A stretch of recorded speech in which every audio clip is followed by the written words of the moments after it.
mga kababago lang. At itong topic na ito ay para sa alam ko ang mga elder, alam na nila kung ano ang aming mga trabaho o mga qualification. But those mga new one, so may isa dito matagamit nila at dito yung mga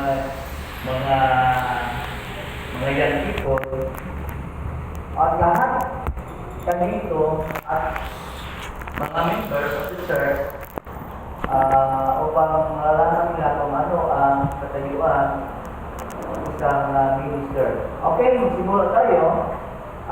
Ministers as an elder, pastor, o bishop may tatlong office na dinala sa ministers. Okay? Tingnan natin ang different name or title for a minister. Number one is bishop. Ito ay episcopos, superintendent. Okay, everybody read. Number two, Elder, presbyteros, senior older. Number three is pastor or Greek appointment or shepherd. Okay, so yun ang mga titulo o title for a minister. Why?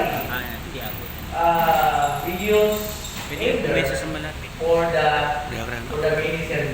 Hindi po tayo nagdala ng bishop o ibigay ko kay Pastor Manny for further information about why the Trinity Baptist we cannot wear the title of bishop. Pwede ba tayo mag-wear ng bishop? Kasi yung bishop, yun ang mga titulo. Bigyan natin ng isang sentence si Elder Manny kasi alam niya kung yun ba, pwede ba tayo mag-wear ng title bishop? Tanong ako. Yes, I think it's money. Kasi tayo ngayon, open discussion tayo. Okay? Sa Trinity Baptist, kasi, para maging trend sa atin, elder talaga ang tawag. So, yung term na bishop pagdating sa Pilipinas, talaga yung may mga pastor sa ilalim niya. ranking. Oo, may ranking. Pero sa Trinity Baptist, wala tayo ganong hierarchy o ranking na may magpataas sa isang bishop. Walang ganon. Ang mga katawagan sa ginagamit natin ay elder na bawat simbahan, which is also the under shepherd ng Panginoon na shepherd. Okay, sige po. Elder Manny.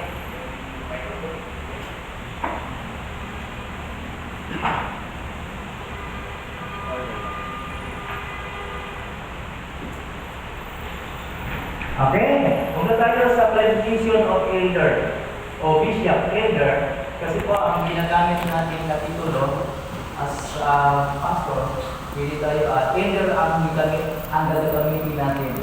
Okay, qualification according to Titus 1 to 5, 5 to 12, and 1 Timothy 3, 1 7, yun ang mga reference sa Bible na as qualification for elder. Okay? Sa verse 1, this is a true seal if a man desire the office of a bishop. He is desirous of good work. Yung ginagamit ni Apostol Paul is bishop. Then, a bishop, he must be blameless, the husband of one wife, vigilant, sober, or good behavior, giving to hospitality to his So, yan po ang isang requirement according to first Titus, yung ang sinasabi, one of the requirements. Okay, so,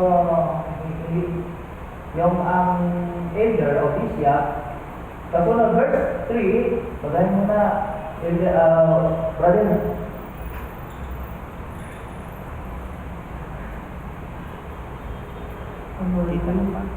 Not given to wine, so speaker, not greedy of gifts,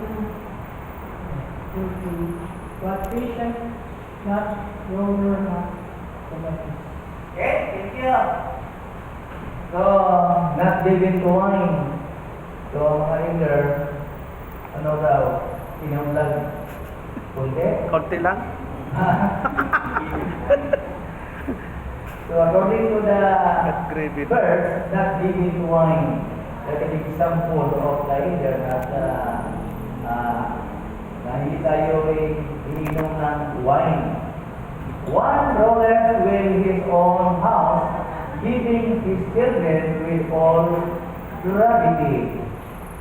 For verse 5, for if a man know not how to rule his own house, how shall he take care of the church of God? So that is one of the qualification of elder or minister kung paano na daw niya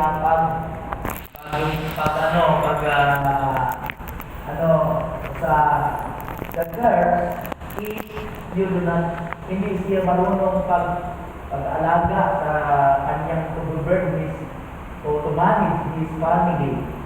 Okay, so para malaman niyo, baka may desire kayo na Pastor. minister. So, nandito si brother Leroy, yung dalawang mga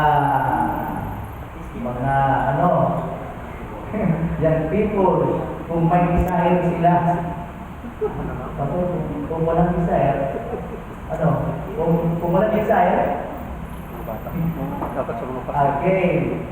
Verse 6, na advice is being lifted up with pride people into recognition of the devil. Kailangan po yung qualification for the leaders, hindi siya bago na convert.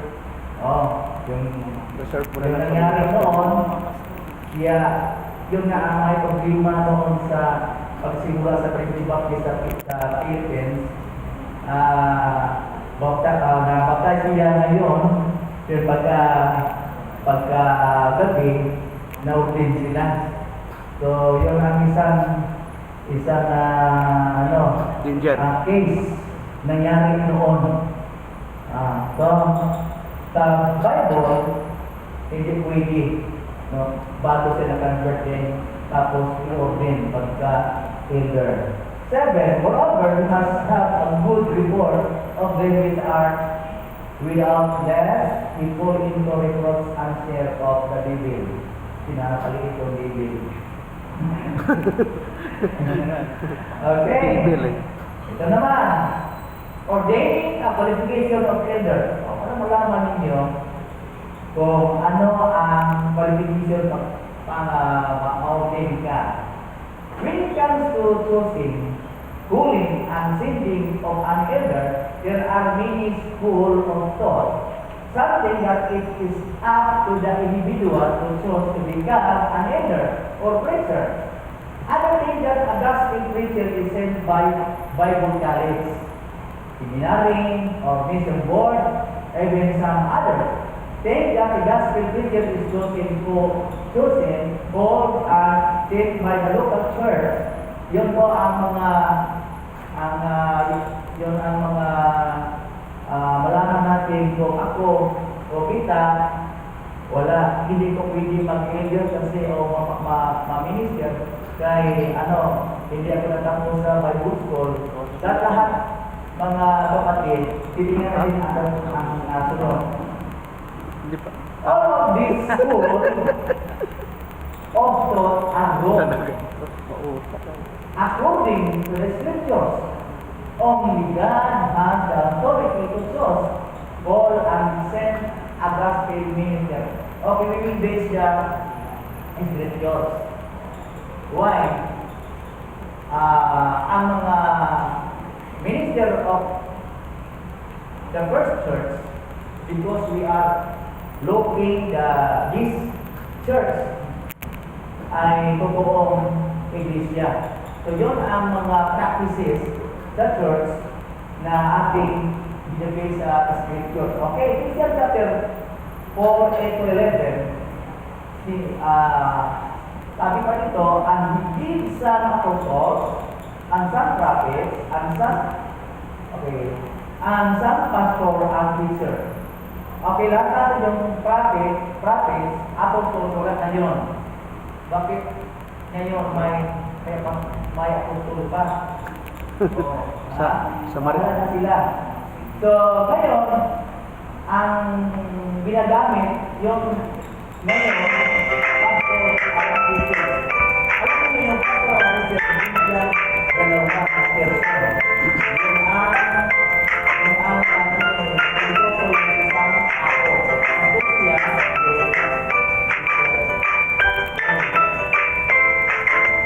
tama? Hindi siya yung position ang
daw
appointing the brother to the office of the elder. Okay. Naintindihan niyo? So, to form the presbytery, hindi lang na si pastor lang ang mag-warning. Siya lang, ito, iogin ko ito. Hindi. Kung ilang minister to form the presbytery, yung pinakababa, tanongin ko si Pastor Briba kasi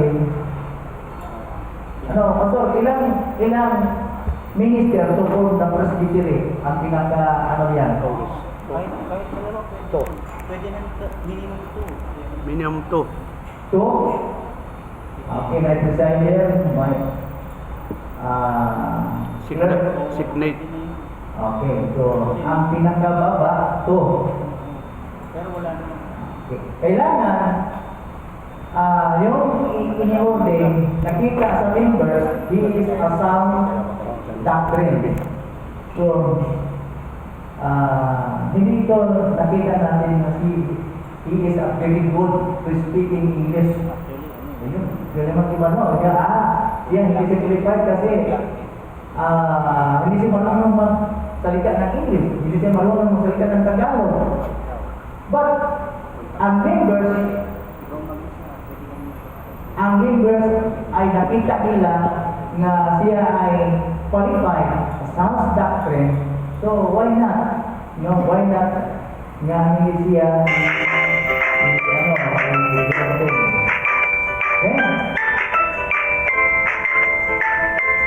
Okay.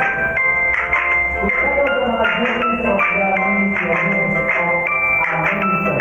Okay. Sabi ko mga pastor, yung may plano ng mga minister.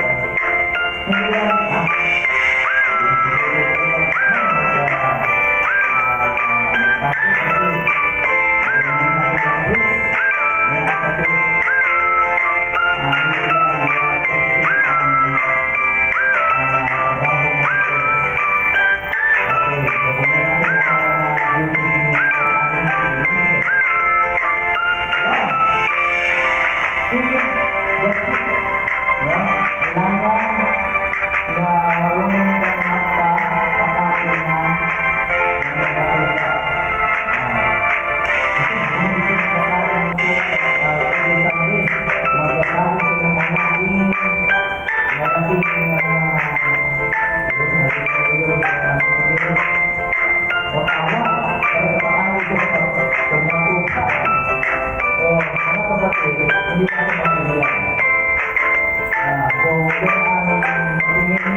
ilang bisis ya si pastor Adi dinominated and active by Jesus Christ.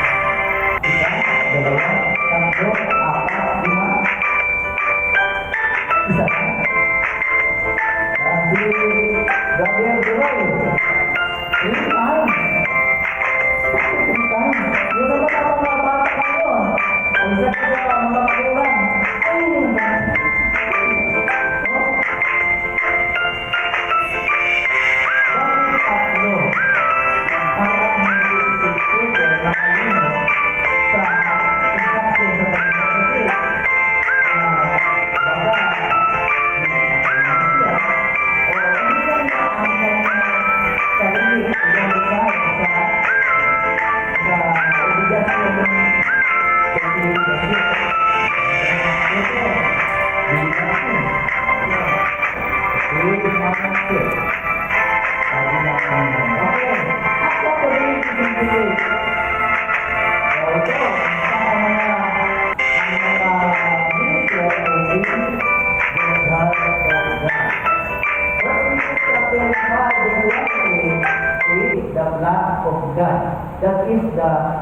the duty of the work of an elder.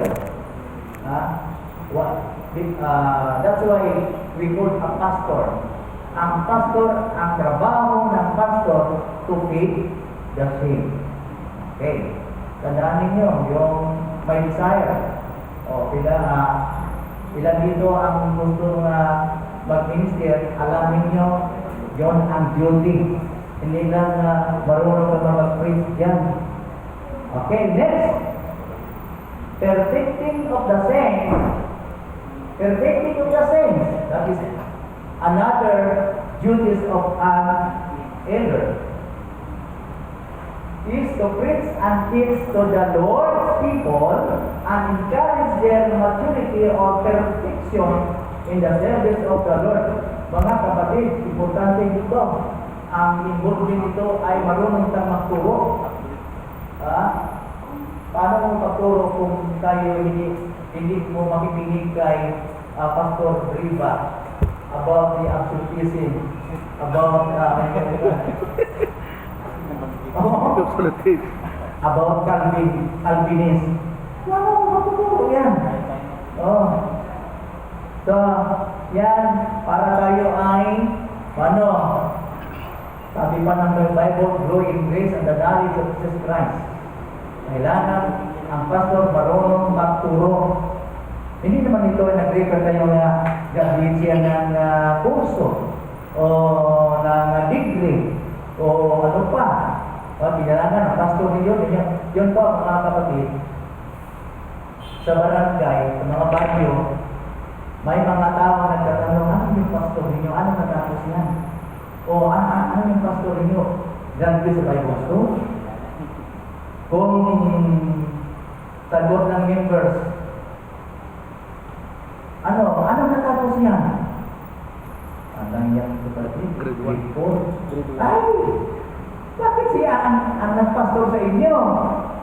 Okay, mga kapatid, hindi nag-base kung ano ang degree o ano ang singular na education kasi ang ating teacher, the great teacher is God. Direct sa mga may desire na mag-minister. Pag kung wala kang desire, kasi natatakot ka, tatanong pa lang, yun ang mga members mo. Mahihiya sila. So, kailangan tayo, kung may desire, mag-aral. Study. Then, marunong tayo divided the truth.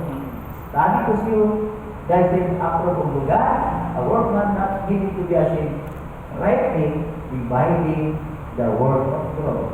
So, pag hindi tayo marunong mag-divide sa mga truth, maraming mga versikulo diyan nga nagka-contradict daw.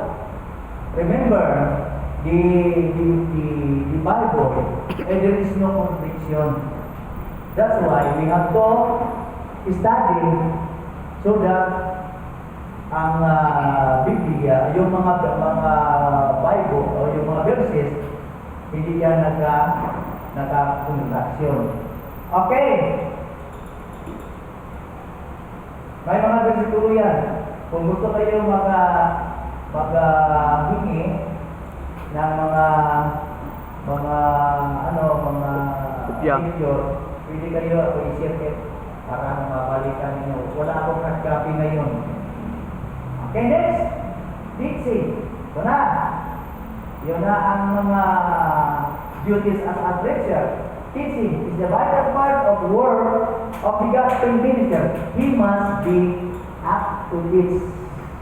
Kapibalo o alam niya magturo sa member. Yun na. Kung kailangan ko na ang pastor marunong siya magbisita, tulungan sila siya. Kasi sa ating church, hindi pinagpractice ng Sunday school. Para may quit siya, kailangan turuan mo punta tayo sa bahay. Turuan mo siya. Then, tapos, pagturo sa mga parents, ang parents naman, magturo sa kanilang mga anak. Oh, yan na problema. Yung mga parents, hindi, punta kayo kay pastor. Oh, pagpaturo ito. Ay, ang Bible, ang Biblia, in-address niya sa mga, hindi pastor yung nag-address, ay in-address pastor, train up your child. Sino yung in-address dyan? Mga parents, train up your child in the way he should go. When he is old, he will not depart from it. Yan ang sa problema ngayon, mga kapatid, sa ating komunidad. Sa yung mga guro ngayon, nagproblema sa mga bata, ang mga bata karon ngayon, ay, hindi na sabi natin yung mga galing niya. That's why, binalik ang GMRC. Ano yung GMRC? Good Ano niya? manners and right conduct. Good manners and right conduct. So, yun ang problema kasi po, yung ang problema ko ngayon pagsiguro sa klase, kaya ako ngayon ay tapos ko nagka-seminar sa matatag curriculum, grade 1.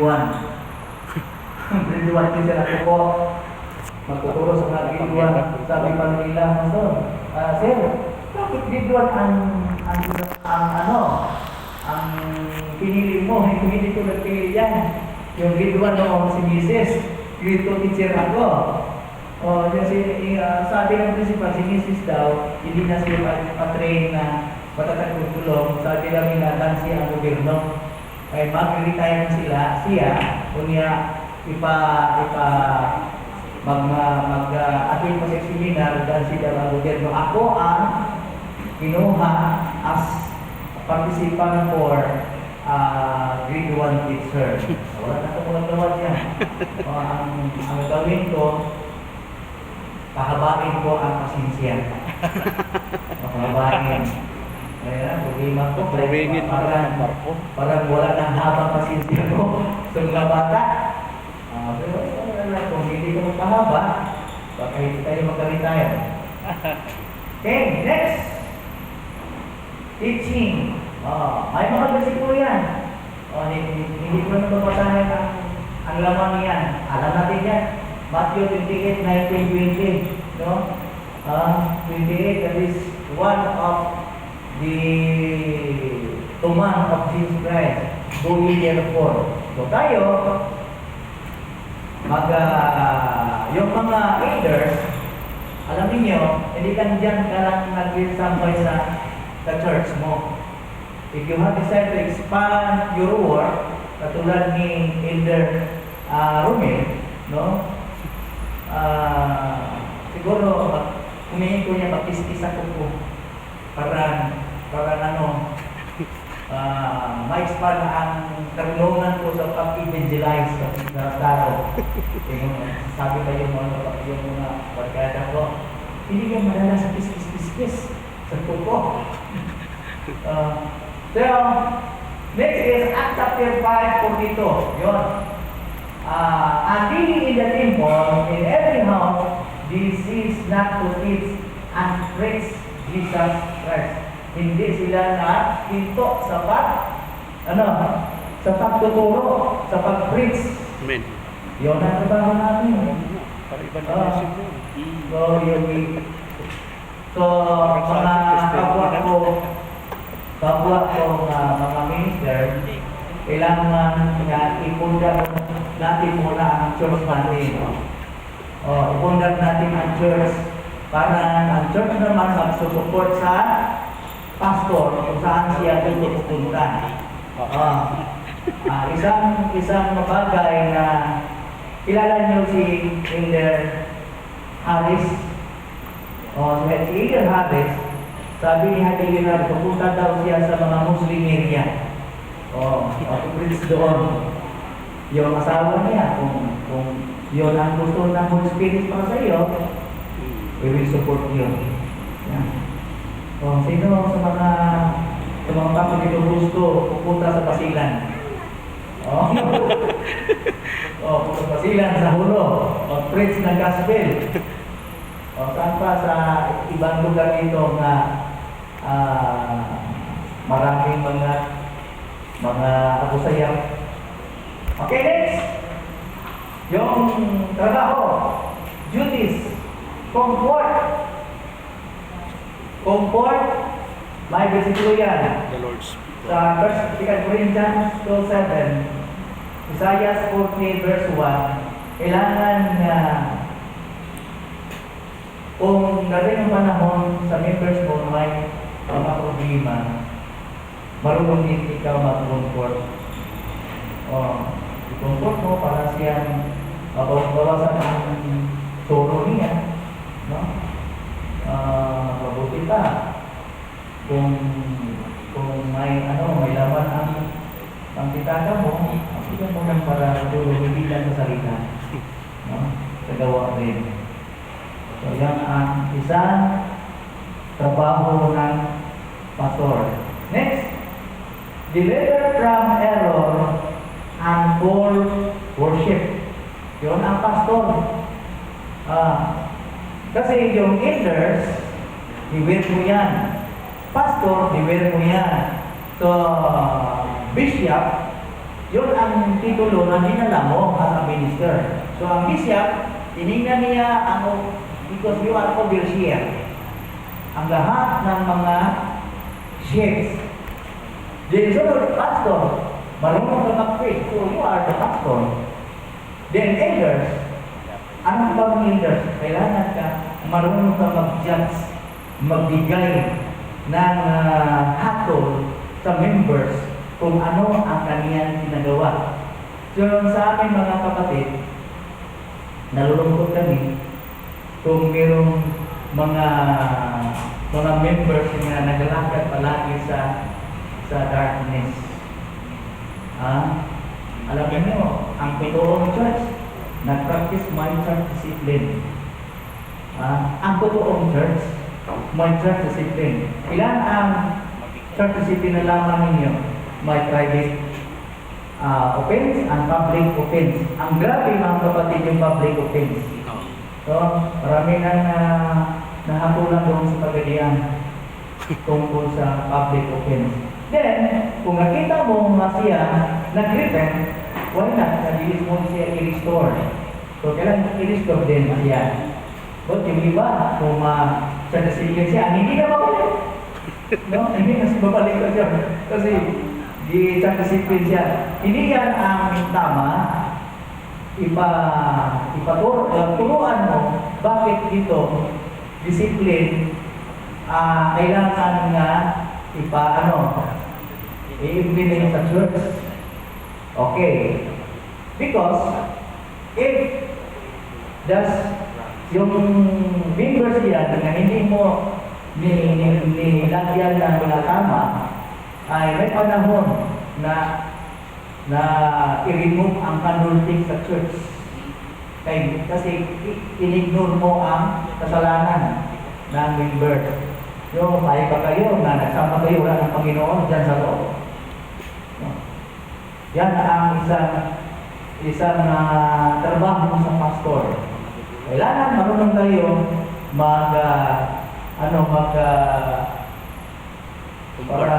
deliver from error and false worship. Yun. Hindi lang mga kapatid na ikaw marunong mag-press, kailangan na titignan mo ang mga members. Uy, ano mga members yan? May may nakita mo rin yan na may kulitas. Meron ng kulitas dyan na sinuot niya at may mata daw ng Diyos nga Amahan. Di ba? Ito ay isang anting-anting daw. Yan. Direct him to instruct him. Why? Bakit may anting-anting ka na? Ano problema? Kasi gusto ko nga.